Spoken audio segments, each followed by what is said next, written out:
Pemirsa, bantuan yang ditunggu-tunggu warga terdampak COVID-19 akhirnya cair. Ribuan kakak yang sudah tercantum data penerima BST atau bantuan sosial tunai, data terpadu kesejahteraan sosial dari Kementerian Sosial mulai menerima bantuan di kantor pos Jalan Gajah Mada, Semarapura. Mereka masing-masing menerima sebanyak 1,8 juta rupiah untuk 3 bulan, yakni April, Mei, dan Juni.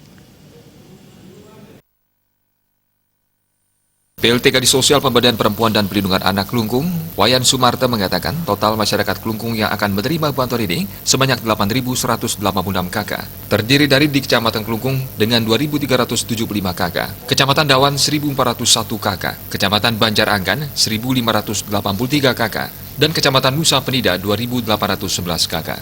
Bantuan tersebut dari Kementerian Sosial, Program Sembako dan Program BST, dan Program PKH, Program Keluarga Harapan. Sumarta yang juga menjabat asisten 3 Pemkab Klungkung menambahkan, pembagian secara serentak di seluruh kecamatan. Banyaknya jenis bantuan yang akan turun ke masyarakat memerlukan validitas data. Sejauh ini khusus dari Dinsos, tetap mengacu pada data yang selalu diupdate setiap 3 bulan. Validitas dilakukan untuk memastikan siapa yang berhak dan tidak berhak menerima bantuan. Dasar datanya dari bawah. Setelah data valid baru dirumuskan penerima masing-masing jenis bantuan karena penerimanya tidak boleh tumpang tindih. Sementara para penerima tampak tertib mengantri di tempat yang telah ditentukan dengan tetap melaksanakan protokol keselamatan. Satu persatu penerima dipanggil petugas untuk melengkapi data. Sebelum akhirnya menerima bantuan secara tunai sebesar 1,8 juta rupiah untuk selama 3 bulan. Bagi Arta Bali Pos, Biro Klungkung melaporkan.